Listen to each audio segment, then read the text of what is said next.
ఏలూరు జిల్లాలో వైఎస్ఆర్సీపీకి మరో గట్టి ఎదురుదెబ్బ తగిలింది. జిల్లాకు చెందిన ముఖ్య నేతలు వరుసగా పార్టీకి గుడ్ బై చెప్తున్నారు. మాజీ మంత్రి ఆళ్ల నాని, ఏలూరు కార్పొరేషన్ చైర్మన్, కార్పొరేటర్లు వైఎస్ఆర్సీపీకి రాజీనామా చేశారు.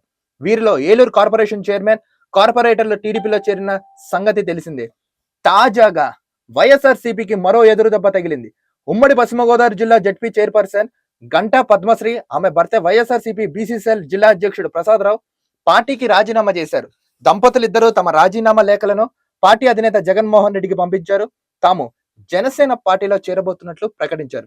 గత 10 ఏళ్లుగా వైఎస్ఆర్సీపీని పనిచేశానని, వైఎస్ఆర్సీపీ పార్టీకి పనిచేశామని, కొన్ని వ్యక్తిగత కారణాలతో పార్టీ సభ్యత్వానికి రాజీనామా చేశామని తెలిపారు ZP chairperson Padmashri. Deputy CM Pawan Kalyan పంచాయతీల కోసం బాగా పనిచేస్తున్నారని, ఆయన నేతృత్వంలో జిల్లా పరిషత్ ద్వారా ప్రజలకు సేవలందిస్తామని తెలిపారు. జిల్లాలో గ్రామాల అభివృద్ధికి ఇదొక మంచి అవకాశమని, అందుకు తాము త్వరలో జనసేన పార్టీలో చేరుతున్నట్లు ప్రకటించారు. వ్యక్తిగత కారణాలతోనే వైఎస్ఆర్సీపీ పదవికి సభ్యత్వానికి రాజీనామా చేస్తున్నట్లు గంటా ప్రసాదరావు తెలిపారు.